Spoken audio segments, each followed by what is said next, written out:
Assalamualaikum warahmatullahi wabarakatuh. Selamat pagi semuanya. Hari ini kita akan mempresentasikan tentang media dan sumber belajar serta penerapannya di sekolah dasar. Saya Nurul Zanuba Agania sebagai pemateri 1, Adinda Putri Puspitasari sebagai pemateri 2, dan Wanda Azaria Yasmin sebagai pemateri ketiga. Nah, langsung saja kita ke materi pertama. Pendidikan di sekolah dasar merupakan fondasi penting dalam membentuk kepribadian, keterampilan, dan pengetahuan peserta didik. Proses pembelajaran yang berlangsung tidak hanya bergantung pada peran guru, tetapi juga dipengaruhi oleh pemanfaatan media dan sumber belajar yang tepat. Media dan sumber belajar membantu menciptakan suasana belajar yang lebih menarik, efektif, dan bermakna, terutama bagi siswa sekolah dasar yang masih berada pada tahap berpikir konkret. Tujuan 1. Menjelaskan pengertian media dan sumber belajar dalam konteks pembelajaran di sekolah dasar. 2. Mengidentifikasi jenis-jenis media pembelajaran di sekolah dasar. 3. Menjelaskan contoh penerapan media pembelajaran di SD. Menurut Heinrich dalam Arsyad, media adalah perantara yang menyampaikan informasi antara sumber dan penerima.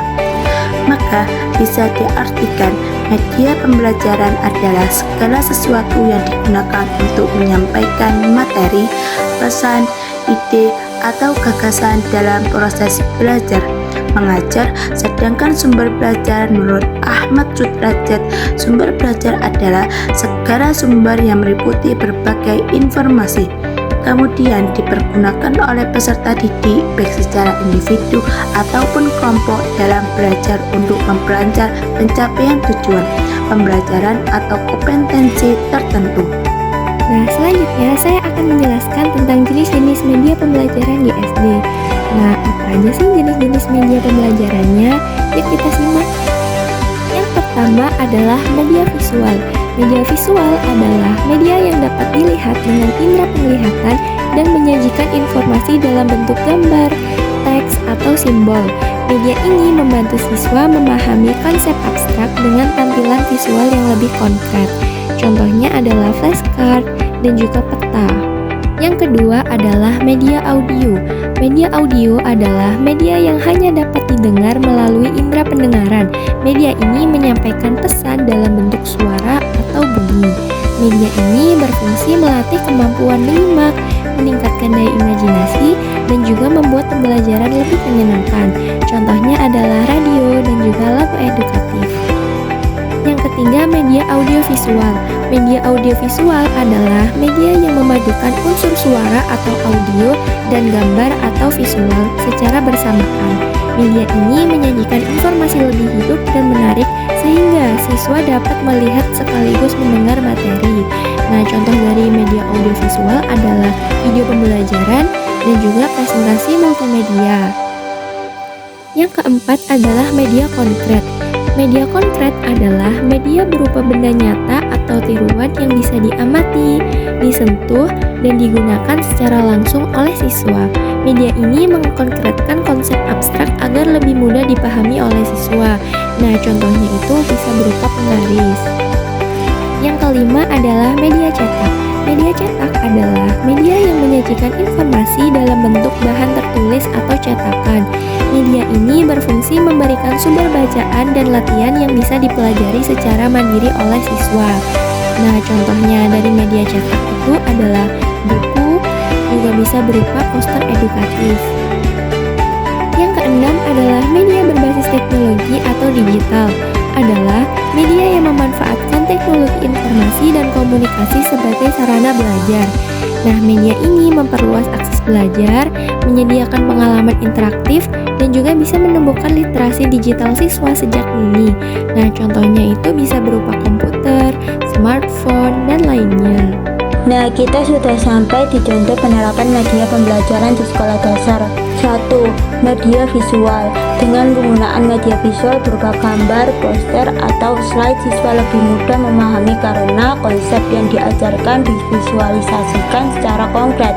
Selain itu, minat pembelajaran meningkat karena tampilan visual lebih menarik dibanding penjelasan lisan semata. Nah, yang kedua adalah media audio. Penerapan pembelajaran media audio di sekolah dasar dapat dilakukan dengan cara memanfaatkan suara, rekaman, atau musik untuk membantu siswa memahami materi.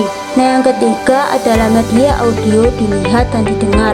Penerapan pembelajaran media audio dilihat dan didengar di SD dilakukan dengan penggunaan lagu, rekaman, cerita, atau video edukasi singkat agar siswa dapat mendengar suara sekaligus melihat gambar, sehingga pembelajaran lebih hidup, menarik, dan mudah dipahami. Yang keempat adalah media konkret.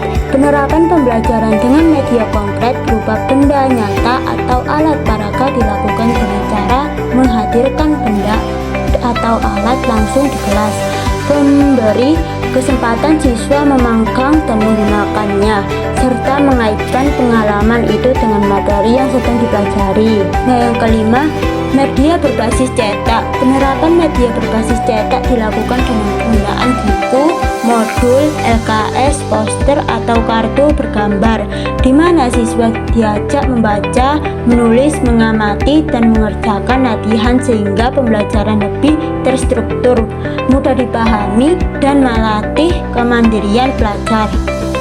Nah, yang keenam, media berbasis teknologi digital. Penerapan media berbasis teknologi dan digital dilakukan dengan menggunakan perangkat digital untuk menyajikan materi dalam bentuk visual, audio, maupun interaktif. Hal ini membuat pembelajar lebih hidup, mudah dipahami, dan sesuai dengan perkembangan zaman. Nah, kesimpulan yang bisa diambil dari materi ini adalah media pembelajaran adalah alat untuk menyampaikan materi, sedangkan sumber belajar adalah segala sesuatu yang dapat dimanfaatkan siswa untuk belajar. Di SD, media bisa berupa visual, audio visual, alat peraga, konkret, cetak, maupun digital. Sedangkan sumber belajar meliputi guru, buku, lingkungan, hingga teknologi. Penerapan media dan sumber belajar yang tepat menjadikan pembelajaran lebih menarik, mudah dipahami sesuai kebutuhan siswa, serta mendukung tercapainya tujuan pendidikan secara optimal. Demikian pemaparan materi yang dapat kami sampaikan mengenai media dan sumber belajar serta penerapannya di sekolah dasar. Semoga apa yang telah disampaikan dapat menambah wawasan dan bermanfaat bagi kita semua. Dan maaf jika ada salah kata dan juga kurangnya informasi dari kami.